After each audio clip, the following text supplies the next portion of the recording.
Caring for isopods can be a bit overwhelming when you first get into the hobby, but hopefully by the end of this video you will learn all there is to successfully care for one of the most common isopods in Australia, the Armadillidium vulgare, otherwise known as the pillbug or the roly-poly. To set up an enclosure suitable for this species, you will need a well-ventilated container with a pretty thick layer of substrate on the bottom. Armadillidium vulgare love to burrow. Because of this, the substrate should be at least 6 centimeters deep. Your isopod substrate should not just contain one element, but should consist of plenty of natural matter to make it as rich and fertile as possible. The richer the soil, the happier the isopod. At Cassie's Critters, our substrate is a mixture of cocoa peat, sphagnum moss, cuttlefish bone, wood chips, coragon pods, and leaf litter.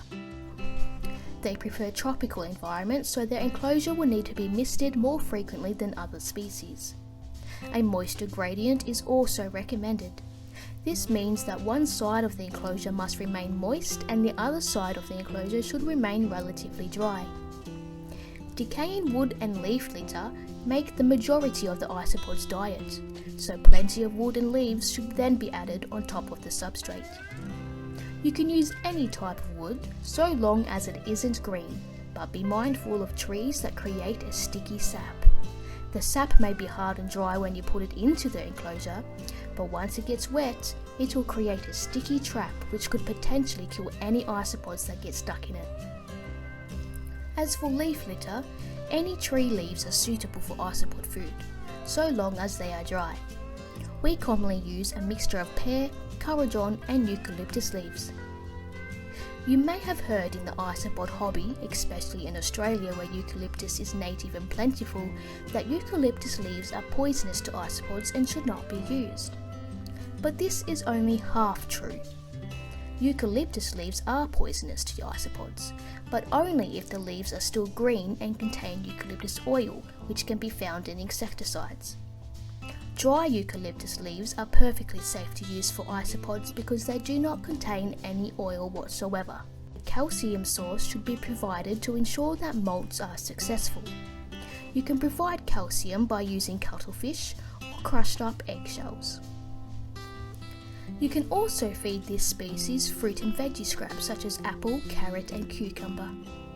Armadillidium vulgare are low protein aggressive, so they don't seek out as much protein as other species. Because of this, they are the safest isopod to use as cleanup crew for small lizards and frogs, since there's a very low chance that they will nibble on the animal's toes. A weekly treat of protein should be provided. You can provide protein by feeding fish flakes, dead insects, fish and unseasoned cooked meat. You can also feed them raw meat, but raw meat tends to smell bad quicker than cooked meat.